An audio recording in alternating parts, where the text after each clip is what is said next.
Once upon a time, in a serene monastery nestled in the mountains, there lived a wise monk.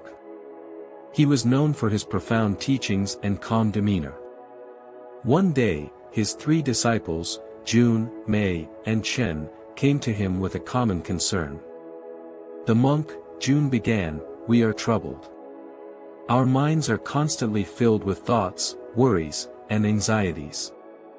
We cannot find peace." The monk smiled gently. "Overthinking is a common ailment of the mind," he said. "Come with me, and I will show you a way to quiet your thoughts." He led them to a nearby pond. The water was still and clear, reflecting the blue sky above. The monk handed each disciple a small stone. "Throw your stone into the pond," he instructed. The disciples did as they were told, and the stones caused ripples to spread across the water's surface, distorting the reflection. "What do you see?" asked the monk. "The water is disturbed," Mei observed. "The reflections are no longer clear." The monk nodded. "The pond is like your mind, and the stones are your thoughts. When you overthink, your mind becomes disturbed, and you lose clarity.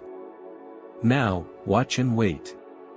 The disciples watched as the ripples gradually subsided, and the pond became still once more. "Notice how the water returns to its natural calm state," said the monk. "Your mind is the same.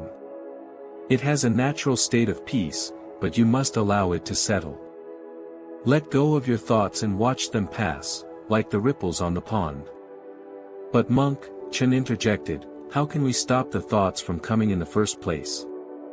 "You cannot stop thoughts from arising," the monk replied. "Just as you cannot stop the wind from blowing or the sun from setting. But you can choose not to engage with them. When a thought comes, observe it without judgment and let it pass. Do not cling to it or push it away." He then led them to a quiet spot under a tree and instructed them to sit in meditation. "Focus on your breath," he said softly.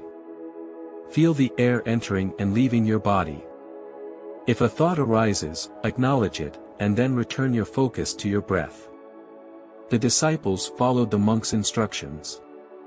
At first, their minds were noisy with thoughts, but gradually, as they practiced observing their breath, they noticed the thoughts becoming less intrusive.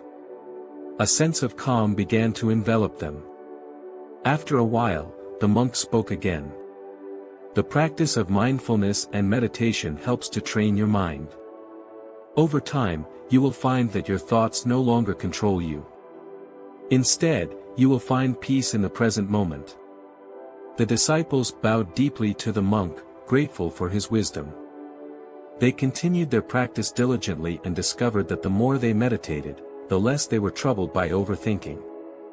Their minds became like the still pond, calm, clear, and reflective.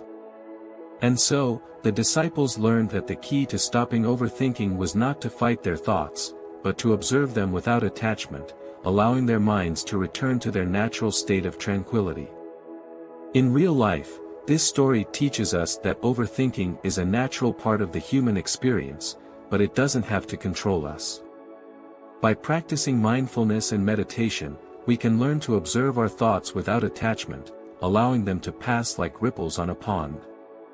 This practice helps us find peace and clarity, reducing the hold of worries and anxieties on our minds.